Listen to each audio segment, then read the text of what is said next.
వృషభ రాశి వారికి సంబంధించి ఈ డిసెంబర్ 1వ తారీఖు నుండి 31వ తారీఖు వరకు ఎలా ఉండబోతుంది అనేటువంటి విషయాన్ని ఇప్పుడు మనం తెలుసుకుందాం. ముఖ్యంగా ఈ గురు తిరోగమనంలో భాగంగా అలాగే ఉన్నటువంటి గ్రహ సంచారాల్లో రుచక యోగం అనేటువంటిది వీరికి యోగిస్తుందా లేదా అనేటువంటి విషయాన్ని ఇప్పుడు మనం తెలుసుకుందాం. ముఖ్యంగా చూసుకున్నట్టయితే వృషభ రాశి వారికి ద్వితీయంలోకి గురుగ్రహ సంచారం అనేటువంటిది ఏర్పడుతూ ఉంది. గురుగ్రహ సంచారానికి సంబంధించి 2వ స్థానం చాలా లాభిస్తుంది. 2, 5, 9, 11 మనం ఇంతకు ముందే చెప్పుకున్నాం. కాబట్టి గురుగ్రహానికి సంబంధించి ద్వితీయంలోకి వచ్చేది 8వ తారీఖు తర్వాతకి. అప్పటి వరకు కూడా వీరికి కాస్త ప్రతికూల పరిస్థితులు ఉంటాయి. 8వ తారీఖు తర్వాతకి గ్రహ సంచారాల్లో విపరీతమైన మార్పులు ఉంటాయి. దానివల్ల వీరికి ఖచ్చితంగా లాభిస్తుంది. అలాగే చతుర్థ స్థానమునందు తృతీయ స్థానమునందు చతుర్థ స్థానమునందు కేతుగ్రహ సంచారం కూడా ఏర్పడుతూ ఉంది. వీరి యొక్క రాశి నుండి చతుర్థంలో ఉన్నటువంటి కేతుగ్రహ సంచారం వలన ఏవైనా సరే ఇంట్లో ఉన్నటువంటి మీ యొక్క కుటుంబ సభ్యులకు కానీ తల్లిదండ్రులకు కానీ ఆరోగ్య సంబంధితమైనటువంటి విషయములలో కాస్త జాగ్రత్త వహించండి. అలాగే వీరికి 6వ స్థానంలో షష్టమ స్థానమునందు బుధగ్రహ సంచారం. షష్టమంలో ఉన్నటువంటి బుధుడు ఎప్పుడూ కూడా ప్రాపర్ డిసిప్లైన్డ్గా వ్యాపారానికి సంబంధించి ఉన్నత వ్యాపారాభివృద్ధి అంతా కూడా బాగా అభివృద్ధి చెందుతుంది. వీరికి ముఖ్యంగా వృషభ రాశి వారికి కావాల్సింది ట్రాన్స్పరెన్సీ. రీసెంట్గా జాతకం చూయించుకున్న ఒక వృషభ రాశి వారి గురించి చెబితే మీరు అర్థం చేసుకోగలరు. వృషభ రాశి వారు అతని ఏంటంటే ఏదో ఒక విషయం దాచిపెట్టారు ఇంట్లో. ఆ దాచిపెట్టినటువంటి విషయం ఏమిటి అనేటువంటి తెలుసుకునే క్రమంలో అతని పని చాలా వరకు కూడా ఆగిపోయింది. తీరా ఏమిటంటే ఇంట్లో ఏదో వస్తువు ఖరాబ్ అయింది, అది పొరపాటున జరిగింది, తిడతారేమో అని దాచిపెట్టారట. అదే ఓపెన్గా చెప్తే ఇంత లాస్ ఉండదు కదా, దాని గురించి పెద్ద గొడవ అయిందండి అని చెప్తున్నారు. కాబట్టి ఏదైనా సరే ఒక విషయం వీరి దగ్గర గోప్యంగా దాచేటువంటి పని ఎట్టి పరిస్థితుల్లో చేయకండి. వారు నిజంగా ఏదన్నా ఇబ్బంది ఉంటే వారికి ఓపెన్గా విషయం చెబితే అసలు ఆ ప్రాబ్లం అనేదే లేకుండా ఆగిపోతుంది. ప్రశాంతంగా పనులన్నీ పూర్తవుతాయి. అలాగే వీరికి సప్తమ స్థానమునందు సూర్యుడు, శుక్రుడు, కుజుడు. శుక్రుడికి సప్తమ స్థానం ఎప్పుడూ కూడా లాభించదు. వృషభ రాశి వారికి శుక్రుడు సప్తమంలో ఉన్న కారణం చేత అంత యోగ్యంగా ఉండదు. అలాగే సూర్యుడికి కూడా సప్తమ స్థానం అంతగా ఏమీ లాభించదు. అలాగే కుజుడు కనుక సప్తమంలోకి సంచారం చేస్తుంటే కుజుడికి కూడా అలాగే ఉండదు. కానీ కుజుడు 8వ తారీఖు తర్వాతకి ఈ యొక్క ధనుస్సులోకి ప్రవేశిస్తూ ఉన్నాడు. ఇందు కారణం చేత విశేషంగా కుజగ్రహం 8వ ఇంట మంచి లాభాన్ని ఇస్తుంది. అలాగే ఈ వృషభ రాశి వారికి ఏకాదశ స్థానం అంటే ద్వితీయ లాభస్థానమునందు శనిగ్రహ సంచారము, అలాగే లాభస్థానమైనటువంటి దశమ స్థానంలో రాహుగ్రహ సంచారం. ఎప్పుడూ కూడా రాహు దశమ స్థానంలో యోగ్యంగా ఉండడు, వచ్చేటువంటి లాభానికి గండి కొడతాడు. అలాగే ద్వితీయ లాభస్థానంలో ఉన్నటువంటి శని తిరోగమనంలో భాగంగా ఇప్పుడు శని చండాల యోగంలో భాగంగా, కానీ శని 10వ ఇంట బాగుంటాడు కదండి అని అంటే అవును, అందుకే ఇక్కడ టిక్ పెట్టే, కానీ చండాల యోగం ఉంది కాబట్టి ఇక్కడ మనము ఇంటూ మార్క్ కూడా వేసుకున్నాం. కాబట్టి శని సంబంధితమైనటువంటివి ఏవైనా సరే అంటే ఇనుముకు సంబంధించి కానీ ఏదైనా వ్యాపారంలో లాభాలు కానీ తిన్నగా రాకుండా ఏదో రకంగా ఇబ్బంది పెడుతూ ఉంటారు. ఓవరాల్గా చూసుకుంటే వృషభ రాశి వారికి సంబంధించి అనుకూలంగానే ఉందని చెప్పాలి. ఎందుకంటే ఒక్క అష్టమంలో ఉన్నటువంటి కుజుడు ప్రవేశించినప్పటి నుండి అంటే ఒక వారం రోజుల తర్వాత నుంచి వీరికి చాలా అద్భుతంగా ఉంటుంది. ఎలా చెబుతున్నారండి మా డేట్ ఆఫ్ బర్త్ టైం తెలియదు కదా అని క్వశ్చన్ చేసే వాళ్ళు చాలామంది ఉంటారు. మీ డేట్ ఆఫ్ బర్త్ టైంని బట్టి తెలుసుకునేటువంటిది మీ పర్సనల్ జాతకం. అలా కాకుండా ఇప్పుడు మనం చెప్పేటువంటిది గోచారము అంటారు. ఈ గోచారంలో భాగంగా ఏమవుతుందనంటే మీ గ్రహ సంచారాలన్నీ కూడా ఒకేలాగా అంటే డేట్ ఆఫ్ బర్త్ టైం తెలియనటువంటి వారు వారి యొక్క రాశి మటుకే తెలిసినటువంటి వారు పాటించాల్సినటువంటి విషయాలని ఇప్పుడు మనం ప్రస్తావించుకున్నాం. ఇక అందరూ కూడా ఏ రెమెడీస్ తీసుకోవాలి, ఏ మంత్రం చదవాలి అనేటువంటి విషయాన్ని ఇప్పుడు మనం తెలుసుకుందాం. ఇప్పటి వరకు మనం ఈ రాశి వారికి సంబంధించి డిసెంబర్ నెలలో ఉన్న గ్రహచారాలని బట్టి తిథి వార నక్షత్ర యోగ కరణాలని బట్టి మనం జాతకాన్ని విడివిడిగా చెప్పడం జరుగుతుందని చెప్పుకున్నాము. కానీ ఇప్పుడున్నటువంటి పరిస్థితుల్లో వీరు ఏ మంత్రం చదవాలి ఈ డిసెంబర్ నెలలో అనేటువంటిది ఇప్పుడు మనం తెలుసుకుందాం. ముఖ్యంగా అండి ఈ వీడియో చూస్తున్న వాళ్ళు దయచేసి వీడియో అలా చూస్తున్నారు తప్ప మేము చెప్పేటువంటి మ్యాటర్ ఇన్ఫర్మేటివ్గా ఉంటే దయచేసి లైక్ చేయండి, వీలైతే ఇన్ఫర్మేటివ్గా ఉండి ఇంకొంతమందికి షేర్ చేయండి. కాస్త దానివల్ల మాకు ఎంకరేజ్ చేసిన వాళ్ళు అవుతారు. అయితే ఇప్పుడు నేను చెప్పే రెమెడీ అందరూ కూడా పాటించండి. మంత్రం ఏం చదవాలి అనేటువంటిది నేను ఆఖరిలో చెప్తాను.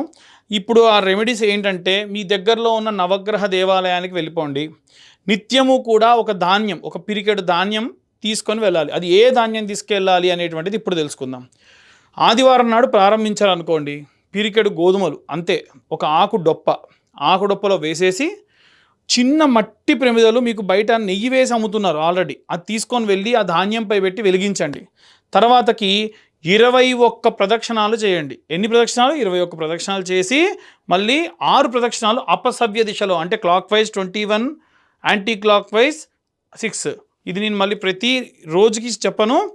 మీరు నవగ్రహాల గుళ్ళో ఎప్పుడు ప్రదక్షిణ చేసినా 21 ప్రదక్షిణాలు చేయాలంటే 7 గ్రహాలకి 7 మూళ్ళ 21, రాహుకేతువులకు యాంటీ క్లాక్ వైజ్ డైరెక్షన్లో 2 మూళ్ళ 6 ప్రదక్షిణాలు, మొత్తం 27. అందుకే 27 నక్షత్రాలు మనకు ఉంటాయి నవగ్రహాల్ని బేస్ చేసుకొని. అయితే ఇలా చేయడం వలన నక్షత్ర నవగ్రహ దోషములుంటే పోతాయి. అది కూడా సూర్య సంబంధితమైనటువంటి దోషములుంటే ఆదివారం నాడు చేయడం వల్ల. అయితే ప్రదక్షిణాలు చేసేటప్పుడు ఆదిత్యాయ చ సోమాయ మంగళాయ బుధాయ చ గురు శుక్ర శనిభ్యశ్చ రాహవే కేతవే నమః అనేటువంటి మంత్రం చెబుతూ ఎన్నిసార్లు వేస్తే అన్నిసార్లు. దయచేసి మీరు ఆ దేవాలయానికి వెళ్ళేటప్పుడు ఏం తీసుకెళ్ళినా అక్కడితో పూర్తవ్వాలి. నేను నూనె బాటిల్ తీసుకెళ్తా, నేను నూనె పోసి వెలిగిస్తా, ఆ నూనె మళ్ళీ ఇంటికి తీసుకెళ్తా, కుదరదు. పసుపు తీసుకెళ్తా, కుంకుమ తీసుకెళ్తా, కేజీ పొట్లను తీసుకెళ్ళి కొద్దిగా వాడి వెనక్కి తీసుకొస్తా, కుదరదు. మీరు ఏ క్వాంటిటీ తీసుకెళ్తారో అక్కడితో క్లోజ్ చేయండి. అంటే తక్కువ తీసుకెళ్ళండి, అక్కడితో క్లోజ్ చేయండి. సోమవారం నాటి విషయానికి వస్తే పిరికెడు బియ్యము లేదా ఒడ్లు ఒక ఆకుడొప్పలో వేసి చంద్ర భగవానుడి దగ్గర పెట్టండి. మొదటి రోజు సూర్యుడి దగ్గర పెట్టండి, రెండవ రోజు చంద్ర భగవానుడి దగ్గర పెట్టి దానిపైన ధాన్యం పైనే ఒక దీపం, ప్రతిరోజు కొత్త దీపం వెలిగించాల్సిందే. మట్టి దీపం ₹2, ఇంత చిన్న దీపాలు ₹2 ఉంటాయి, దాంట్లో ఇంతంత నెయ్యి వేయండి, ఒత్తి పెట్టండి. అవి కూడా రెడీమేడ్గా అమ్ముతున్నారు, అవే తెచ్చుకొని పెట్టుకున్నా సరిపోతుంది. అలాగే ఈ ప్రదక్షిణాలు కామన్, ప్రతిరోజు కూడా చేసేటువంటివి. అలాగే మంగళవారం నాడు కుజుడికి, అలాగే రాహుకి, కేతువుకి కూడా చేయొచ్చు.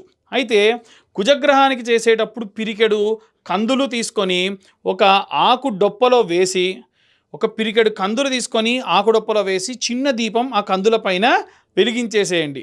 తరువాతకి ఆ ప్రదక్షిణాలు చేయడం కామన్, చదివేటువంటి మంత్రం కూడా కామన్.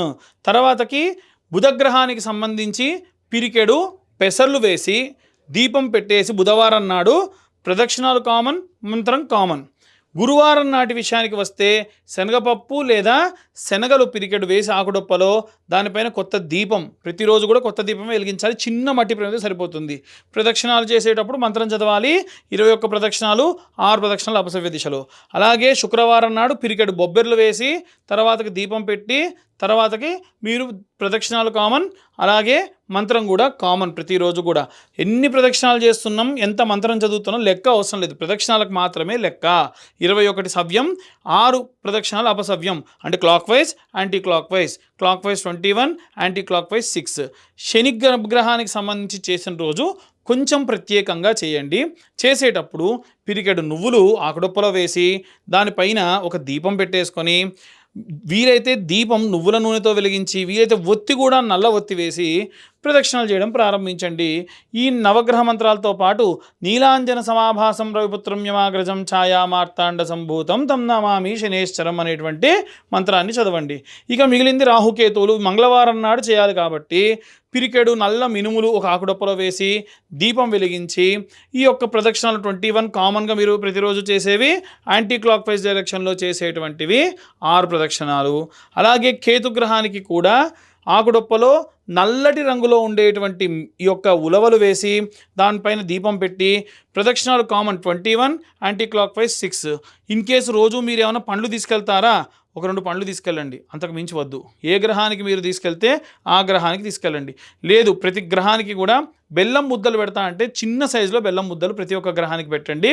పూలు కావాలంటే ఏ రోజు ఏ గ్రహానికి పూజ చేస్తే ఆ గ్రహానికి మీరు పూలు పెట్టండి. అలా విశేషంగా ఈ యొక్క నెల రోజులు కూడా చేయండి. ఎందుకు అంటే గ్రహ సంచారాలు విపరీతంగా మారుతున్నాయి, సంవత్సరం ఆఖరికి వచ్చేసింది. వచ్చే సంవత్సరంలో జల సంబంధితమైనటువంటి విషయాలు, అగ్ని సంబంధితమైనటువంటి ప్రమాదాలు విశేషంగా జరగనున్నాయి. కాబట్టి అలాంటి ఎన్నో రకాలైనటువంటి ప్రమాదాలను మనం దాటుకొని ప్రశాంతంగా ఉండాలి అంటే, శక్తిని చేకూరాలంటే నవగ్రహాలు నక్షత్రాలకు సంబంధించిన సంపూర్ణ శుభ కృపా కటాక్షాలు మన యందు ఉండాలి. నెక్స్ట్ వచ్చేటువంటి ఎపిసోడ్లో మనకు 2026వ సంవత్సరం ఎలా ఉండబోతుంది, ఎవరైనా ప్రముఖులు గతించబోతూ ఉన్నారా, అలాగే ఎలాంటి ప్రమాదాలు జరగబోతూ ఉన్నాయి అనేటువంటి విషయాలుతో మీ ముందుకు వస్తాను. సర్వే జన సుఖినో భవంతు. స్వస్తి.